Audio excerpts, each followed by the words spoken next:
नमस्कार दोस्तों, कैसे हो आप सब। आई होप आप सब बहुत अच्छे होंगे और अपने अपने कामों में मस्त और व्यस्त भी होंगे। दोस्तों, स्ट्रॉबेरी का फ्रूट्स बहुत टेस्टी लगता है, बहुत स्वादिष्ट लगता है। जितना ही टेस्टी लगता है उतना ही ये इसमें भरपूर मात्रा में विटामिन्स मिनरल्स रहते हैं। इसमें हर तरह से विटामिन्स मिल जाते हैं और फाइबर की मात्रा तो कूट कूट के इसमें भरी रहती है। तो ये बच्चों से लेके बूढ़ों तक की बहुत पसंद होती है। वैसे तो ये मार्केट में बहुत आसानी से मिल जाता है, लेकिन वो केमिकल युक्त होता है। और अगर हम गमले में या फिर ज़मीन में उगाते हैं तो हमें ऑर्गेनिक तरीके से फ्रूटिंग लेने को मिलता है, बहुत ज़्यादा हार्वेस्टिंग करने को मिलता है। बहुत सारे मेरे फ्रेंड्स हैं जो कमेंट में लिखते हैं दोस्तों कि हम गमले में तो स्ट्रॉबेरी उगा लेते हैं लेकिन उसमें फूल और फ्रूट्स नहीं बन पाते हैं। तो उसके लिए दोस्तों आज मैं अपने इस वीडियो में यही शेयर करूंगी कि कैसे ढेर से ढेर हम स्ट्रॉबेरी हार्वेस्ट करें, और वो भी साइज़ में बड़ा बड़ा।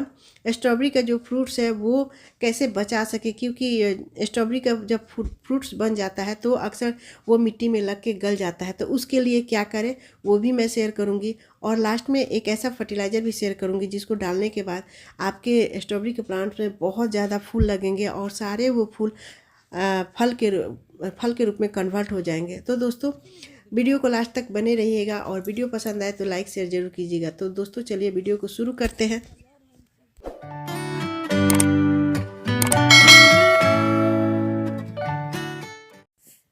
यहाँ पर दोस्तों देखिए, मैंने ढेर सारे स्ट्रॉबेरी के प्लांट लगाए हैं और लगाने के बाद मैं किसी कारणवश भूल गई हूँ। ये 10-15 दिन पहले मैंने लगाया था, जिसके कारण देखिए लगाने के बाद थोड़ी व्यस्त हो गई और इस पर ध्यान नहीं दे पाई हूँ, तो जिससे इसके फ्रूट्स भी ख़राब हो रहे हैं और इसकी पत्तियाँ भी ख़राब हो रही है। तो आज मैं इसकी केयर भी करूँगी और आप लोग के साथ शेयर भी करूँगी इसको। यहाँ पर देखिए, ये फूल फल बन तो रहे हैं लेकिन ये काले होकर ख़राब हो जा रहे हैं। तो इसका बहुत सारा रीज़न है दोस्तों। एक तो ये देखिए, ये जो मिट्टी में जब पत्तियाँ सट जाती हैं तब इसकी पत्तियाँ गलने लगती हैं नीचे से या फिर सूखने लगती हैं। अगर फूल फल मिट्टी में सट जाते हैं तो भी ख़राब होने लगते हैं। तो इसका बचाव करना ज़रूरी है। फूल और जितने भी पत्तियाँ हैं उनको आप मिट्टी में न सटने दें। जब भी मिट्टी में सटे तो उसको मल्चिंग करना बहुत ज़रूरी है। तो मैं लास्ट में मल्चिंग करना भी आप लोग के साथ शेयर करूंगी, कैसे मैं किस चीज़ से मैं मल्चिंग करती हूँ। और यहाँ गमले का जो साइज़ है दोस्तों, इस तरह लंबे गमले का चुनाव करना है, क्योंकि लंबे गमले में इसकी चौड़ाई कम रहनी चाहिए। हाइट इसकी 8 इंच होनी चाहिए। ये मैंने हर तरह के गमले में लगाया है। देखिए, ये गोल गमले में है, 8 इंच के गमले में, यहाँ हैंगिंग बास्केट में है। तो हर तरह के गमले में लगाया है, लेकिन अगर फ्रूट्स लटकते रहेगा तो वो मिट्टी में नहीं सटेगा। इसलिए इस तरह का गमला ले जिसमें कि जब भी फ्रूट्स बने तो वो गमले से बाहर आ जाए, या फिर मल्चिंग कर दे तो बहुत अच्छे से चलेगा। तो इस तरह का गमले का चुनाव करें। और दोस्तों, ये जो पत्तियां हैं, ये देखिए, ये सारी पत्तियां हैं, वो मिट्टी में जब सटती हैं तो ये सूखने या फिर गलने लगती हैं। तो इस तरह से सूख जाती हैं, जिससे कि ये सारे प्लांट्स ख़राब होने लगते हैं। तो इसको ध्यान देकर जितने भी पत्तियां हैं वो हटा दे, शुरू में कट करके, वो मिट्टी में ना सटे। तो इसके लिए आप सूखी हुई पत्तियों को ध्यान देकर कैंची से कट करके हटा दे। हाथ से ना नोचे, ना तो वो प्लांट नीचे से निकल आएगा। तो कैंची से के सहारे आप इसे सारी सूखी पत्तियों को कट करके हटा दे, ताकि जब भी नीचे से पत्तियाँ निकले वो फ्रेश हो।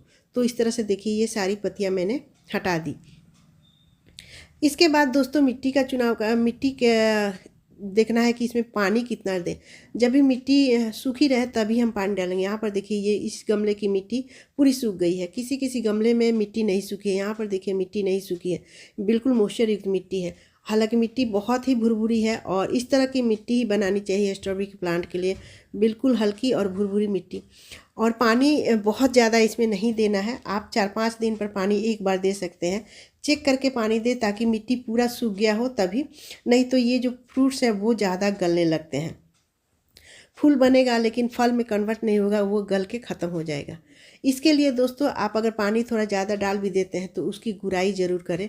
गुड़ाई करने से क्या होता है कि जितनी भी गीली हुई मिट्टी रहती है नीचे से, वो ऊपर आ जाती है, और जिससे कि हवा लगती है, इसके रूट्स में भी हवा, जड़ में हवा निकलती रहती है, हवा लगती रहती है।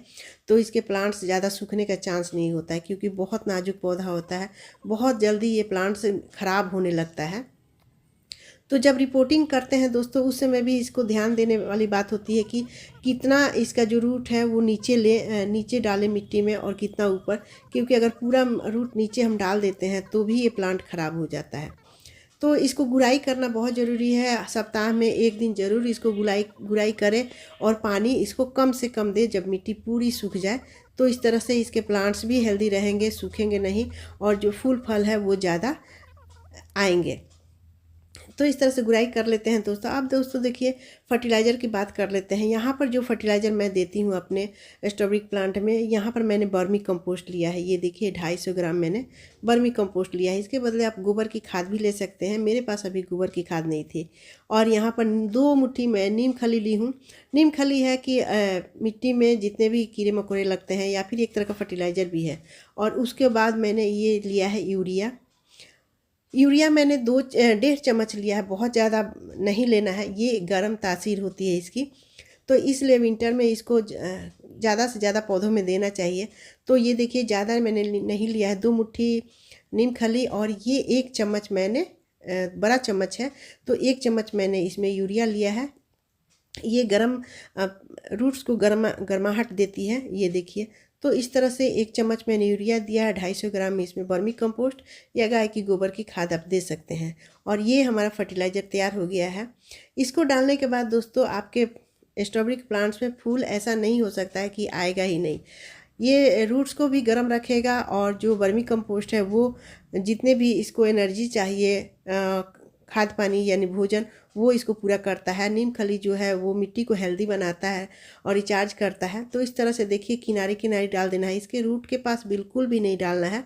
कोई भी फर्टिलाइज़र अगर स्ट्रॉबेरी के प्लांट में डाल रहे हैं दोस्तों, वैसे तो केवल गोबर की खाद भी डाल सकते हैं, लेकिन ये सारे मिला के अगर देते हैं तो ये ज़्यादा काम करता है। मैं अक्सर अपने स्ट्रॉबेरी के प्लांट में देती हूँ।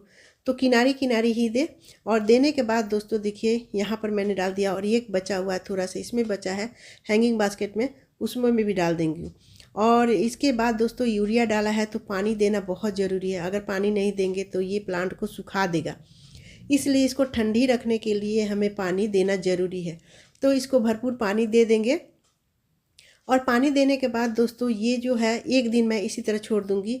अभी इसमें मल्चिंग करना बाकी है। यहाँ पर देखिए नारियल के खुज्जा मैंने रखा है मल्चिंग करने के लिए, लेकिन आज मैं इसको मल्चिंग नहीं करूँगी क्योंकि ये पूरा मिट्टी गीली है और उसके बाद से ये कल मैं करूँगी। तो देखिए ये कल का मैं दिखा रही हूँ। ये कल मिट्टी पूरी सूख गई है, बहुत ज़्यादा नहीं सूखी है, फिर भी मिट्टी में पानी सोख लिया है। और यहाँ पर मैं नारियल के ये खुजा ली हूँ क्योंकि ये खुजा जो हमारे छठ में यूज होता है उसी को मैं निकालती हूँ और रख लेती हूँ, इसको फेंकती नहीं हूँ। या फिर हमारे 2 प्लांट्स हैं नारियल के, उसमें से भी बहुत सारे निकलते रहते हैं।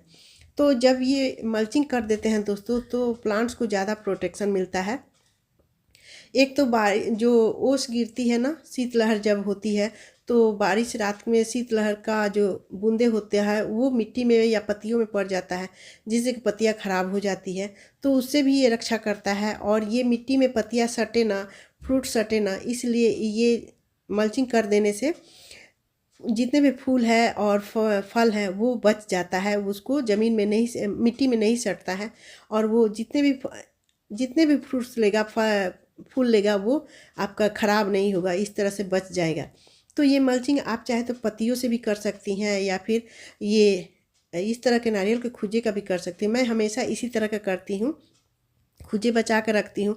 और इस तरह से मल्चिंग कर देने से देखिए पूरा तरह ये प्रोटेक्शन मिल गया है। और खाद पानी अब इसको डालने की ज़रूरत नहीं है, ये बिल्कुल आप 1 महीने बाद इसमें खाद डाल सकते हैं जब ये फ्रूट्स दोबारा लेने का टाइम आएगा। तो इस तरह दोस्तों आप अपने स्ट्रॉबेरी के प्लांट में केयर करके ढेर सारा स्ट्रॉबेरी ले सकते हैं, हार्वेस्ट कर सकते हैं और बिल्कुल ऑर्गेनिक तरीके से। दोस्तों आप भी अपने छत पर ढेर सारा ऑर्गेनिक स्ट्रॉबेरी को उगाएं या फिर ज़मीन है तो ज़मीन में उगाएं और ढेर सारा स्ट्रॉबेरी हार्वेस्ट करें इस तरह से केयर करके। फ्रेंड्स वीडियो पसंद आए तो लाइक शेयर भी कीजिए और मेरे चैनल पर नए हैं तो सब्सक्राइब भी ज़रूर कर लीजिएगा बेल आइकन घंटी के साथ, और एक कमेंट ज़रूर कीजिएगा। तो दोस्तों मिलते हैं अगले वीडियो में, तब तक bye, take care, happy gardening. ये रसीले स्ट्रॉबेरी का प्लांट का स्वाद लीजिए।